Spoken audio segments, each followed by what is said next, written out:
Preview.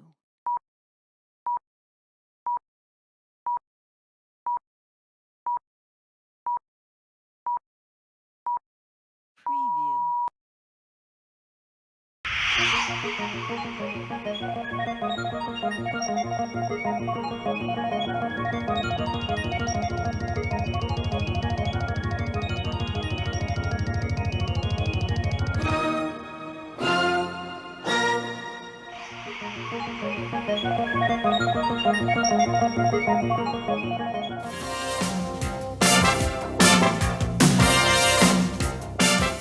Kif aħna ħbib tiegħi għadna kif spiċċajna l-logħba kontra l-Fulham li Manchester United talaqna l-istaġun u erbaħni għal partita bl-iskor ta' 2-1.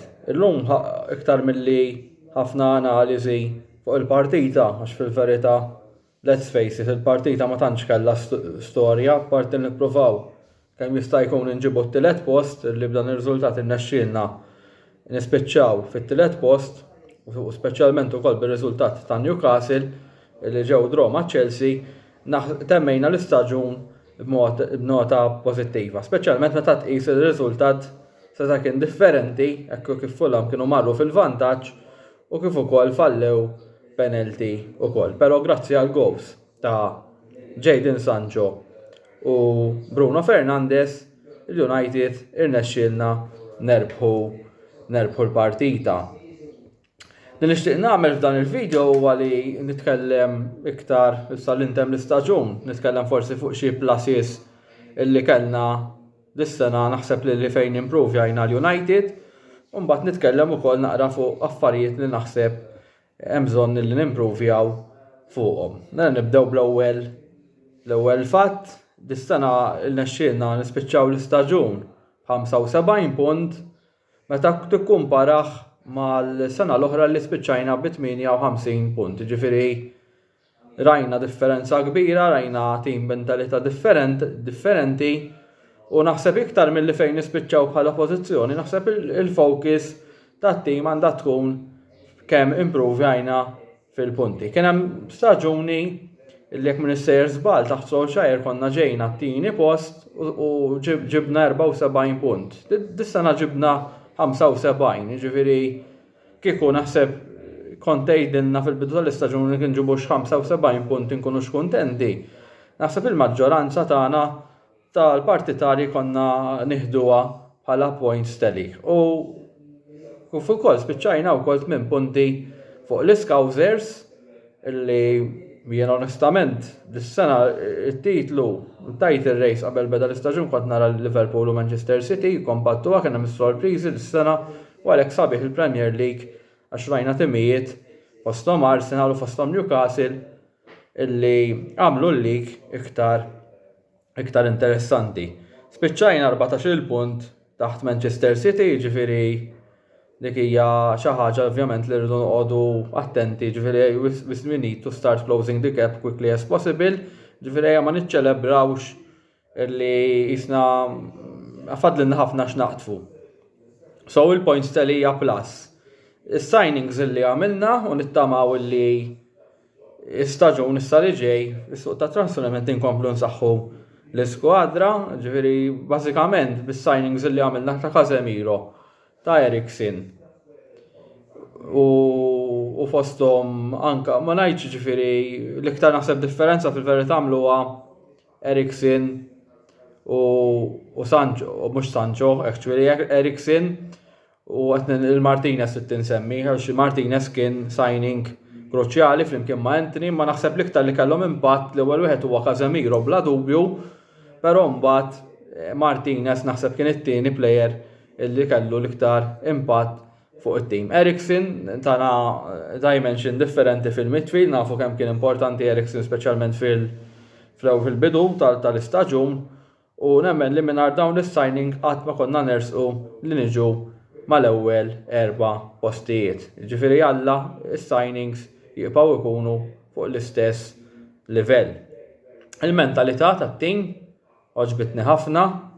Ma ninsewx illi kemm kien beda ħażin l-istaġun, ma ninsewx illi dis-sena kellna wkoll ħafna setbacks, imma donnu t-tim dejjem irrisponda b'mod pożittiv. Infatti il-mentalità u l-home form kienu xi ħaġa li bla dubju wieħed ra ħafna titjib mis-snin ta' qabel. Plus ieħor erbaħna tazza u meta terbaħ it-tazzi tista' tagħti boost il-klabb in ġenerali vera li hija let's face it mhix xi tazza prestiġjuża ħafna, imma ma ninsewx kemm anke fi żmien Ferguson l-ewwel tazza li konna rbaħna ġifieri wara ħafna snin ma nerbħux kienet twettaq it-triq sabiex imbagħad erbaħna l-League u Champions League. Ġifieri hija tazza kompetejna li u erbaħnija wkoll u għandna ċans li nieħdlu wkoll nerbħu tazza oħra il-ġimgħa d-dieħla kontra Manchester City. Plus ieħor ovvjament huwa l-coach bla dubju dan huwa coach l-iktar coach naħseb bravu li kellna dal-aħħar snin u ovvjament ta' Jose Mourinho li jingħadni sallu għandi rispett kbir lejh imma naħseb illi dan huwa tip ta' coach li huwa aktar adattat għal United u meta tqis l-isfidi illi kellu din is-sena naħseb għadda with flying colours. Jiġifieri naħseb ikolli nagħti l-iktar rating għoli l-iktar persuna importanti fil-klabb nagħtiha lil Erik ten Hag. He has been so far for me the most important signing for the club and made that continue.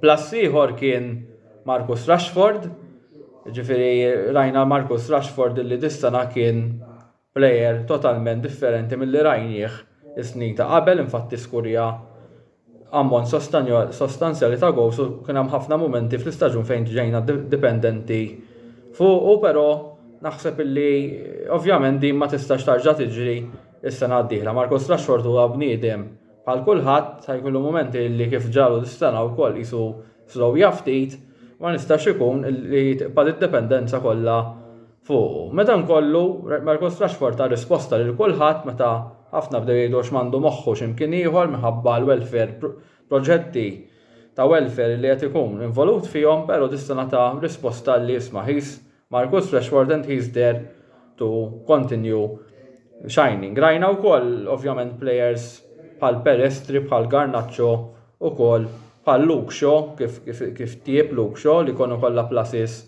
għal din is-sena fosthom anke players ukoll bħal Aaron Van Bissaka u t-tibtieb ukoll fid-difiża ta' bħal Varan, ġifieri li kienet definitely a plus.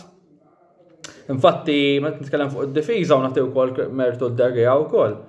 De Gea rebaħ il-Golden Glove dis-sena bil-17 clean sheets. It's not something to be underestimated. U ma rridx ninsaw wkoll qed nitkellem fuq il-players plus kbir kien Fred, illi dan player ieħor illi naħseb konna qtajna qalbna minnu jiena l-istess, ġifieri kont ngħid kif Fred jilgħab ma' player ma' klabb bħal United volja kont tara jilgħab mal-Brażil kien ikun player differenti. Allura dis-sena Fred kif rajnieh kien key player u I look forward ġifieri narġa' naraħ mal-United is-sena d-dieħla għaliex naħseb illi huwa player li sta jagħti kontribut ħafna biex għax huwa player li mhux għax jaħdem biss imma arranġa ħafna l-mod il-passing tiegħu anke goals. Ġifieri skurja goals importanti wkoll din is-sena. Illum stess fil-logħba tal-lum ta' assist sabiħ lil Bruno Fernandes. Ġifieri Fred huwa player illi ma jaqafx fil-ground u huwa player naħseb illi se jkollna bżonn daw it-tip ta' players ukoll United biex inkomplu nitilgħu fil-livell li jmiss. Ġifieri daw kienu xi pluses li notajt din is-sena ovvjament hemm iktar ma peress li l-video huwa teknikament noqgħod nkun konċis biex ma ntawwalx ħafna semmejt xi punti li ovvjament ħassejt li kienu importanti u kienu ta' titjib fuq snin ta' qabel fejn jieħdlu l-United. Però ovvjament il-klassifika li ġifieri ma rbaħniex la li laqas konna close li nerbħu onur kbir. Ġifieri u hemmhekk nistgħu neħtlu forsi xi raġunijiet għalfejn ma wasalniex biex forsi nkunu close li nerbħu xi Premier League. L-ewwel raġuni hija l-away form ma tistax inti tiċċallenġi għal-league u jkollok dak it-tip ta' away form diżastruża li bażikament lifna ma' kulħadd kważi away, ġifieri ma' dawk li huma fit-top 8 biex niftehmu u jekk irridu naspiraw li nerbħu l-onuri l-kbar ma nistgħux titjib drastikament dik l-away form fl-istess ħin nżommu il-home form konsistenti. It will take time, ġifieri it's not going to be easy, nafu li tilab fil-Premier League away. Mi faċli xejn, imma huwa punt li tiġi indirizzat kemm jista' jkun malajr. Is-squad depth l-istess ġifieri tkellim fuq is-signings ta' qabel irid ikun hemm signings ta' kwalità wkoll u fl-istess ħin jkun hemm l-iżvilupp tal-jott, ġifieri players bħal Garnacho, players bħal Pelestri u signings. Striker, eżempju, importanti li jaslu, ġifieri hemmhekk ma nistgħux nibqgħu niddependu kif diġà fuq Marcus Rashford, imma players kieku bħal eżempju Harry Kane, bħal Osimhen li qegħdin jissemmew mal-United importanti li dawk kemm jista' jkun nagħlquhom malajr jekk għandna ċans li nixtru dawn it-tip ta' players. Jiena kieku marru għal Harry Kane huwa proven ħafna fl-Ingilterra u naħseb Harry Kane jista' biss jimprovja il-finishing illi tant għandna bżonn fit-tim tal-United. Ġifieri waħda mill-kritika kienet l-attakk din is-sena, l-attakk fil-waqt li d-difiża kienet a big plus, l-attakk min-naħa l-oħra kien a big minus fl-istaġun tal-United. Ġifieri l-goals kienu limitati u apparti ġifieri dak konna wkoll ġifieri kien hemm always that lack of clinical edge fl-attakk. Ġifieri dik xi ħaġa tittimprovja bla dubju. Il-forma fl-Europa League stennejt aħjar bħala partitarju, ġifieri bażikament we gifted Sevilla spot fis-semifinali, ġifieri hemmhekk ħassejt li kellna nagħmlu ħafna aħjar fejn jidħol l-Europa League, però norbot mal-punti ta' qabel ukoll ġifieri meta inti tkun iglek staġun tilab kull 3 ijiem bl-istess players il-maġġor parti tistenni għalli se tasal f'punt li il-players jikkollapsjaw. U sfortunatament, whether we like it or no, ġifieri favorit ukoll il-Sevilla bil-goals kif ġew, kellna nissagrifikaw minħabba daw l-affarijiet l-Ewropa League. Kuna nissagrifikaw ġifieri in a way isu kienet l-inqas priorità fl-istaġun illi kellna. Ovvjament aħna provajna narbħu għal-partita imma Sevilla kienu aħjar minna on the day. Xi players li ddiżappuntaw dis-sena kienu Maguire, ġifieri Maguire naħseb illi wasal iż-żmien li ma jibqax mal-United u nittamaw illi ma narawx iktar mal-United, ma mhux kaptin tal-United u naħseb żmien u issa għamlu u naħseb huwa limitat issa kemm jista' jagħti iktar ta' kontribut ikun ta' kontribut għal Manchester United. Ġifieri Harry Maguire dis-sena għalija urini li it's time to move on. Players bħal Martial ukoll, onestament Martial ma naħsibx li huwa reliable bl-injuries li kellu, ġifieri once again it links to we were too dependent on Rashford, konna was dependenti fuq, allura Martial hemm bżonn illi jitlaq ukoll. Wakehorse bla kummenti, llum anke dak il-finish illi laqqas ċans bħal dak ma rnexxielu jiskurjah Wakehorse hopefully barra wkoll. Thanks for the contribution, imma għandna bżonn ħafna aktar players ta' kwalità.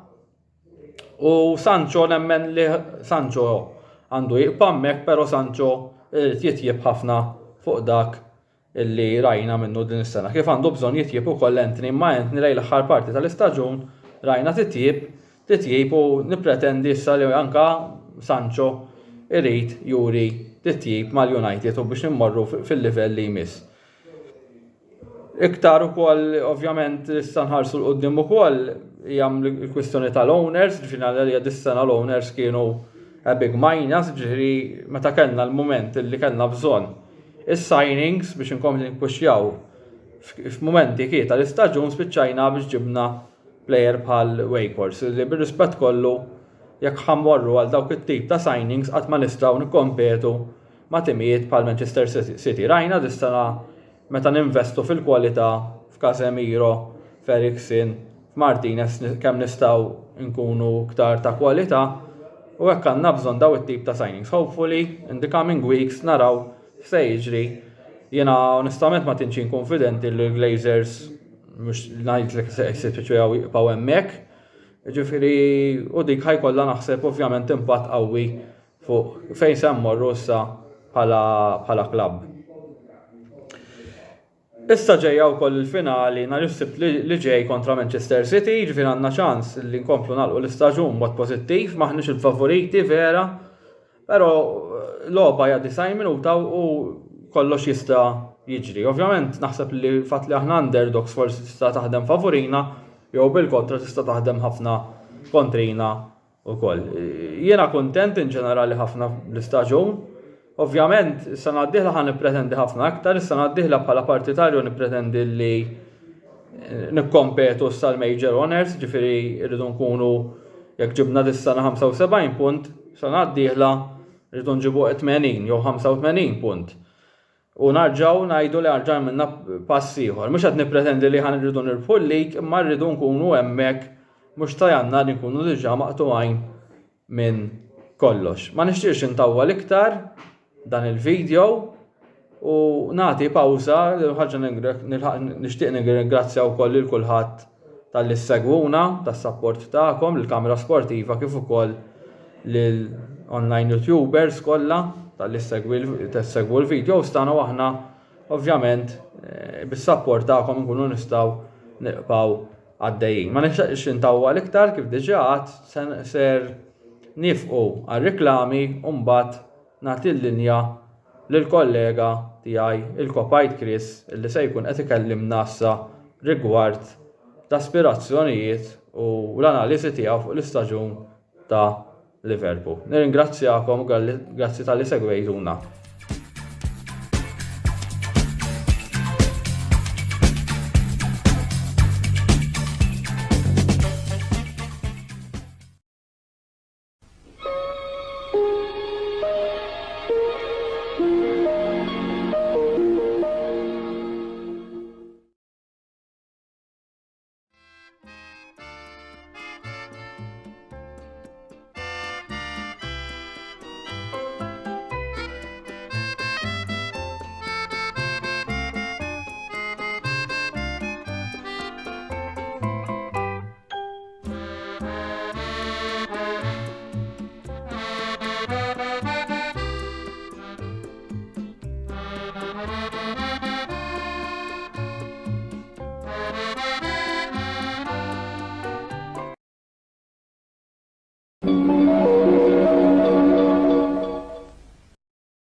Għall-pjazza, il-ħanut il-ġdid fil-pjazza ta' Birżebbuġa fejn għandu tista' ssib ikel tajjeb bi prezzijiet raġonevoli.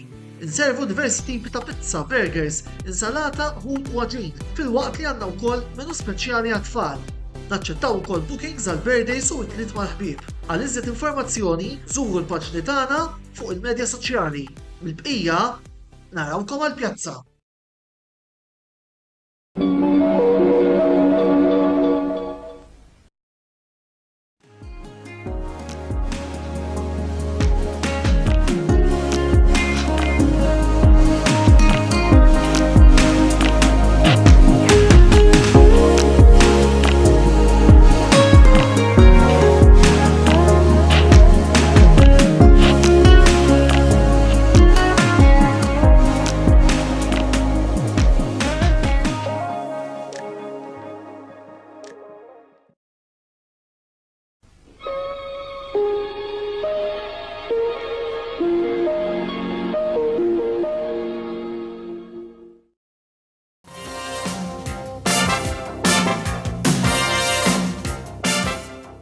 Segwaċi tal-Kamra Sportiva, wasanna l-aħħar programm kampjonat tal-Premier League u ħankun qed nagħmel l-aħħar programm tiegħi tal-istaġun bl-aħħar logħba li kellna Liverpool kontra is-Southampton barra mid-darna bl-iskor ta' 4-4. L-aħħar darba jiddispjaċini li ma kontx magħkom, però konna ma niflaħx. U ma kontx f'pożizzjoni li nirrekordja il-filmat, però llum nixtieq ngħidilkom grazzi tal-li segwejtuna staġun sħiħ, grazzi ħafna minnkom li segwejtuna u sirt naf il-ħut minnkom il-programm. Nirringrazzja l-Antonello tani dil-opportunità u nirringrazzja l-kollegi l-oħra fostom Ġud Marku Clayton iċ-ċomba tal-li laqawni fit-tim tal-YouTubers. Il-Liverpool dis-sena huwa staġun diżappuntanti li spiċċajna 5 post u ma ddejniex għat-tazza ta' Champions League. Staġun li ħafna mill-istaġun ma konniex qegħdin tajjeb. ma konniex qegħdin nagħmlu moħħna hemm u fl-aħħar ħallasna għalih għal dawk l-iżballi li għamilna ġifieri fl-aħħar tal-istaġun kellna prestazzjonijiet tajbin, però ma kunux biżżejjed biex aħna nkunu ma l-aqwa erba' timijiet tal-Premier League. Kif rajtu l-aqwa erba' tim tal-Premier League huma City, Arsenal, United u Newcastle. Kien ħaqhom ikunu hemm, kien ħaqhom ikunu hemm għax m'għamlux l-iżballi li għamilna forsi aħna skota tal-Liverpool. Kellna ħafna robiet fej it-tim ma bedix jilgħab għall-qalbu, konna naraw u nindunaw b'dawn l-affarijiet aħna supporters tal-Liverpool. U mbagħad sfortunatament kien tard wisq meta aħna bdejna forsi biddilna s-sistema u rajna ċertu players qed ikollhom performances aħjar. X'tellifna l-istaġun tal-Liverpool, tellifna l-istaġun il-Liverpool, it-telfiet li kellna ma' timijiet bħal Bournemouth, Nottingham, Leeds, ċertu dross, mhux jiġifieri biss telfiet biss li kellna wkoll kan nerbħu l-logħba, eżempju, meta konna ġejna 2-2 mal-Arsenal, kellna nerbħu l-logħba aħna il-Liverpool, kellna opportunitajiet waqt il-logħba, kellna chances fejn stajna nerbħuhom. U l-logħba ta' kontra l-Arsenal kienet waħda minnhom li labna ġewwa Anfield. Jiġifieri konna forsi wkoll ma konniex qegħdin il-Liverpool ma kienx moħħhom hemm, il-Liverpool ma kienx moħħhom hemm, forsi kien hemm xi inkwiet li aħna ma nafux bih, però l-aħħar 10 logħbiet tal-istaġun rajna li konna labna aktar bħala tim organizzat u s-sistema ġdida hija dik is-sistema li aħna forsi ħanaraw l-istaġun li ġej. Telquna għamlu farewell. Ħajtilquna 4 players mill-Liverpool, fosthom Roberto Firmino, player jiena xtaqt li żammejna mal-Liverpool, xtaqt li żammejni ħar raġuni għax huwa striker tajjeb ħafna, fil-fatt kif qed naraw ukoll fuq it-Transfer Market News, timijiet bħal Real Madrid qed jinteressaw ruhom f'Roberto Firmino, jiġifieri Roberto Firmino għad fadallu x'joffri. Però id-deċiżjoni tal-klabb kienet li Roberto Firmino u forsi għaxxitu wkoll bħalma kien irid Sadio Mane jieqaf itemm l-avventura tiegħu mal-Liverpool hawn. Roberto Firmino ħad gost għalih li skorja fl-aħħar logħba tiegħu ġewwa Anfield kontra Aston Villa, logħba ta' wieħed fejn aħna nemmen li kellna nerbħu dik il-logħba. Kien hemm xi deċiżjonijiet li ma qbilx magħhom minn naħa ta' referi, ma kien hemmx ukoll kien hemm fawl forsi kraħ mumenti minnhom fuq Cody Gakpo, u mbagħad ħadd pjaċir ukoll Roberto Firmino qed inkun biex inkomplu mas-suġġett li skorja wkoll fl-aħħar logħba tiegħu mal-Liverpool. Jien nixtieq li Roberto Firmino jmur ma' tim min japprezzah, huwa plejer karattru ta' vera ġifieri u sejjer ma' min sejjer ċertament ħajkun ta' benefiċċju għat-tim li forsi wkoll rajna dal-istaġun Roberto Firmino kellu ħafna injuries.